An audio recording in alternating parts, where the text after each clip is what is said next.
Magandang araw mga bata! Magandang araw din po, Guro.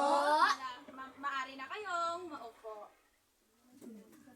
Bago tayo magsimula sa ating klase, ay nais ko munang manalangin tayo. Ngunit bago iyon, ay bubunot tayo ng pangalan ng mananalangin dito sa kahon.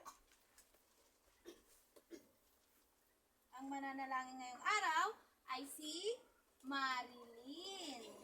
Marilyn, maaari ka bang tumayo para pangunahan ng ating panalangin? Tumayo tayong lahat para sa isang panalangin. Amen. Amen. Mahusay, maaari na kayong maupo. Ngunit bago iyon, nais kong malaman kung may lumiban ba sa ating klase ngayong araw? Wala po. Mahusay, kung ganon, base nga sa inyong mga upuan, ay walang lumiban sa ating klase ngayong araw. Palakpakan naman natin ang ating mga sarili. Magaling. Bago tayo magsimula sa ating aralin, nais ko munang basahin ninyo ang ating mga alituntunin sa loob ng paaralan. Ano nga ba ang sinasabi ng unang alituntunin? Magsalita ng magalang at malinaw. Nais kong kayo ay magsasalita ng magalang at malinaw kapag kayo ay nakikipag-usap sa inyong kaklase o sa akin man bilang inyong guro. Pangalawa, Itaas ang kamay bago magsalita. nais kong itaas ninyo ang inyong kanang kamay kapag kayo ay may nais sabihin o itanong. Pangatlo, Makinig ng mabuti kapag may nagsasalita. nais kong kayo ay makinig ng mabuti kapag may nagsasalita. Ako man na inyong guro o inyong mga kaklase. At panglima, Igalang ang opinyon ng kaklase. nais kong igalang ninyo ang opinyon ng inyong mga kaklase. Yan lamang ang ating alituntunin sa ating loob ng paaralan at nais ko at inaasahan na sana ay ito ay matutupad. Naintindihan ba ang ating mga alituntunin? Opo! Mahusay kung ganon. Ngayon, bago tayo magsimula sa ating aralin, ay may papakita ako sa inyong mga litrato. At sasabihin niyo sa akin kung ano ang nakikita ninyo o napapansin sa litrato na papakita ko. Ngunit bago iyon, sino ang nakakaalala ng ating huling pinag-aralan? Sino? May nakakaalala ba? Jay? Lokasyon ng Pilipinas sa mundo. Mahusay, Jake. Ito ay ang lokasyon ng Pilipinas sa mundo. Ano nga ba ang lokasyon ng Pilipinas sa mundo? Sige nga, Jasmine. Mahusay, ito ay nasa Timog Silangang Asya. Ngayon,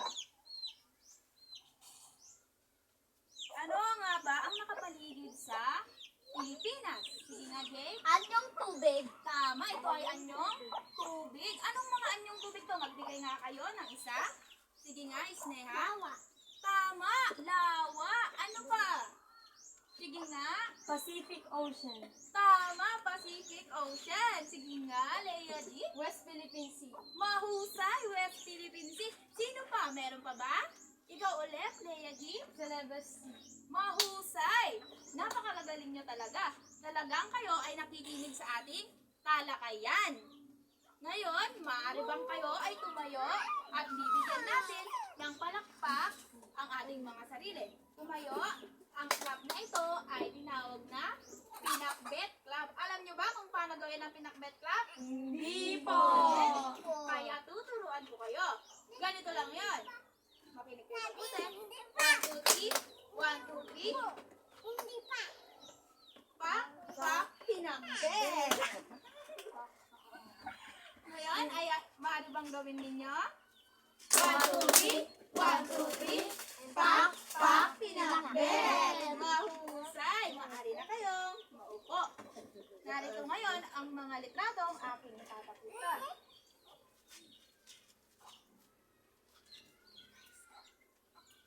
Narito ang unang litrato. Anong nakikita niyo sa unang litrato? Sige nga, Leia G. Mga sasakyan.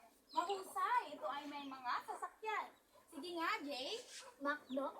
Tama, ito ay may McDo. Nagpupunta ba kayo sa McDo?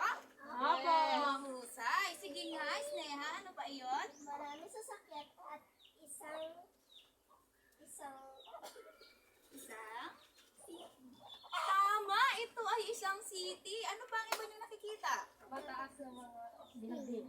Mahusay, matataas na istruktura. Ano pa, Jake? Madaming tao. Tama, madaming tao. Napakahusay ng inyong mga obserbasyon. Ano naman kaya ang makikita ninyo sa pangalawang litrato? Sige nga, Sneha. Tahimik at payapang lugar at maraming tao. Tama! Ito ay tahimik at payapang lugar at maraming palay. Sige nga, Lea G, ano pa? Mahusay, bundok at bahay. Meron pa bang ibang obserbasyon tungo dito sa ating larawan? Sige nga, Lea G. Mahusay, maraming pananiman, maraming puno. Ngayon, meron akong itatanong sa inyo. Ano sa tingin nyo sa dalawang litrato ang pamayanang inyong kinabibilangan o lugar ng inyong tinitirhan? Saan sa dalawang larawang iyan kayo nabibilang sa tingin ninyo ang inyong tinitirhan ngayon? Sige nga, Sneha. Dalawa po sila kasi po napapaligiran din po tayo ng pala. Tama, mahusay na sagot. Maari? Sino pang may ibang ideya? Sige nga, Lea G.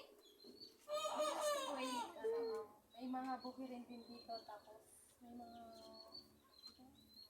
sasakyan na ginagamit. Saan sa tingin mo? Dito ba?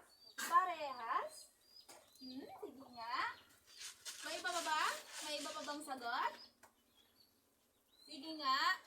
Sa baryo, kasi tayo ay napapaligiran ng mga palayin at mga pananim.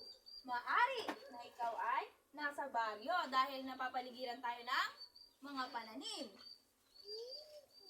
Ngayon naman, ay nais kong malaman ninyo na ang ating aralin ay pagkakaiba ng rural at urban na pamayanan. Ngunit bago natin talakayan ito, ay nais ko munang ipakita sa inyo kung ano nga ba ang layunin ng ating aralin.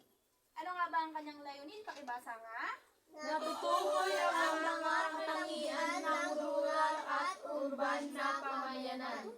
Naihahambing ang kabuhayan, populasyon at sa paligiran ng rural at urban. Naipapahayag ang pagpapahalaga sa bawat uri ng pamayanan bilang mahalagang bahagi ng bansa. Napakahusay. Ang mga layunin na iyan ang nais kong matupad pagkatapos ng ating klase ngayong araw. Kaya't dumako na tayo sa ating aralin. Bago ang lahat, ano nga kaya ang pamayanan? Pakibasa nga. Ang pamayanan ay isang lugar kung saan sama-samang naninirahan ang mga tao. Dito sila nagtutulungan, magkakaisa at nagsasama-sama upang matugunan ang kanilang pang-araw-araw na pangangailangan tulad ng tirahan, pagkain, trabaho, edukasyon at iba pa. Tama! Ang pamayanan ay ang lugar kung saan sama-samang naninirahan ang mga tao at nagtutulungan para sa kanilang pangangailangan tulad ng ano? Tirahan. Sige nga, Lea G. Tirahan at pagkain. Tama, tirahan at pagkain. Ano pa?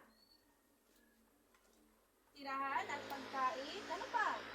May nakalagay pa ba? Sige nga, Marilyn. Trabaho at edukasyon. Mahusay! Tingin nyo, kayo ba ay bahagi ng isang pamayanan? Opo! Mahusay! Tama, kayo ay bahagi ng isang pamayanan. Nasaan kayo ngayon? Mahusay! Kayo ay nasa loob ng paaralan. Kayo ay nag-aaral.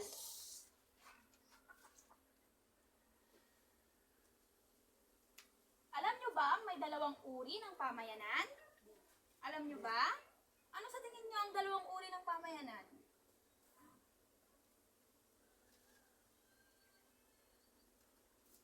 Ano sa tingin ninyo ang dalawang uri ng pamayanan? Sige nga, Levi J. Rural at urban. Mahusay, ito ay rural at urban.